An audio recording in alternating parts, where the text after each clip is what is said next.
एक घर में 3 भाई और एक बहन थी। बड़ा और छोटा पढ़ने में बहुत तेज थे। उनके माँ बाप वैसे तो उन चारों से बेहद प्यार करते थे, मगर मझले बेटे से थोड़ा परेशान से थे।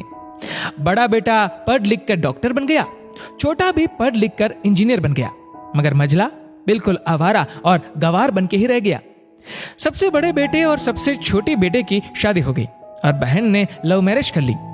बहन की शादी भी अच्छे घराने में हुई थी। आखिर उसके 2 भाई डॉक्टर और इंजीनियर जो थे, लेकिन मझले को कोई लड़की नहीं मिल रही थी। बाप भी परेशान था और माँ भी परेशान थी।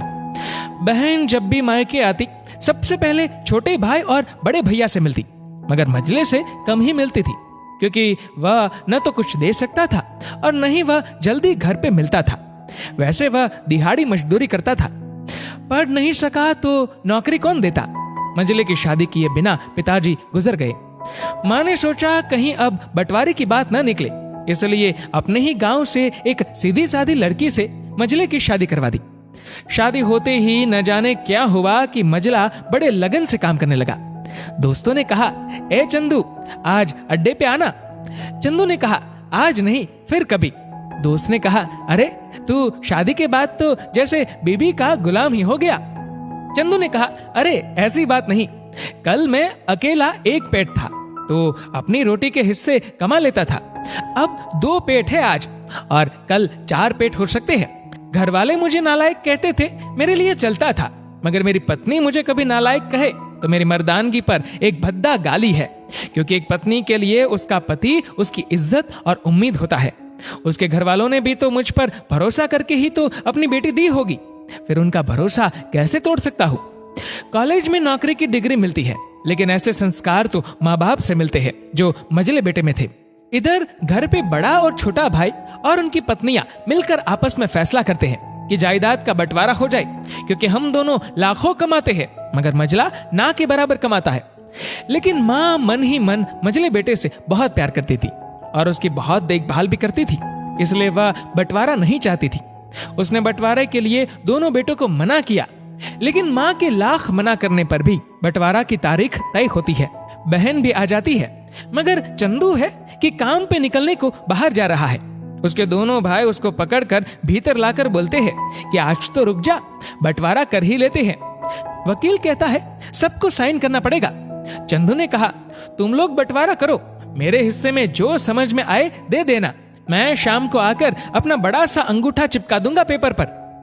बहन ने कहा, अरे बेवकूफ, तू गवार का गवार ही रहेगा, तेरी किस्मत अच्छी है कि तुझे इतने अच्छे भाई और भैया मिले। माँ ने कहा, अरे चंदू, आज रुक जा, बंटवारे में कुल 10 बीघा जमीन में दोनों भाई 5-5 रख लेते हैं और चंदू को पुश्तैनी घर छोड़ देते हैं। तभी चंदू जोर से चिल्लाता है, अरे फिर हमारी छुटकी का हिस्सा कौन सा है। दोनों भाई हंसकर बोलते हैं, अरे मूर्ख, बंटवारा भाइयों में होता है और बहनों के हिस्सों में सिर्फ उसका मायका ही है। चंदू ने कहा, ओ, शायद पढ़ा लिखा न होना भी मूर्खता ही है। ठीक है, आप दोनों ऐसा करो, मेरे हिस्से की वसीयत मेरी बहन छुटकी के नाम कर दो। दोनों भाई चकित होकर बोलते हैं, और तू?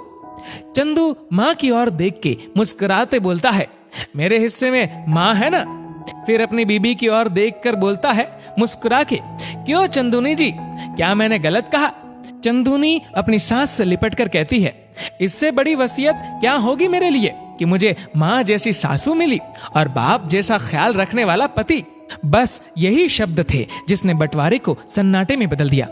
बहन दौड़कर अपने गवार भैया से गले लगकर रोते हुए कहती है कि माफ कर दो भैया मुझे, क्योंकि मैं समझ न सकी आपको। चंदू ने कहा, इस घर में तेरा भी उतना ही अधिकार है जितना हम सभी का। मेरे लिए तुम सब बहुत अजीज हो, चाहे पास रहो या दूर। माँ का चुनाव इसलिए किया ताकि तुम सब हमेशा मुझे याद आओ, क्योंकि ये वही कोख है जहां हमने 9 महीने गुजारे। माँ के साथ तुम्हारी यादों को भी मैं रख रहा हूँ। दोनों भाई दौड़कर मजले से गले मिलकर रोते रोते कहते हैं, आज तो तू सचमुच का बाबा लग रहा है। सबकी पलकों पे पानी ही पानी। सबने बंटवारे का फैसला त्याग दिया और सब एक साथ ही रहने लगते हैं।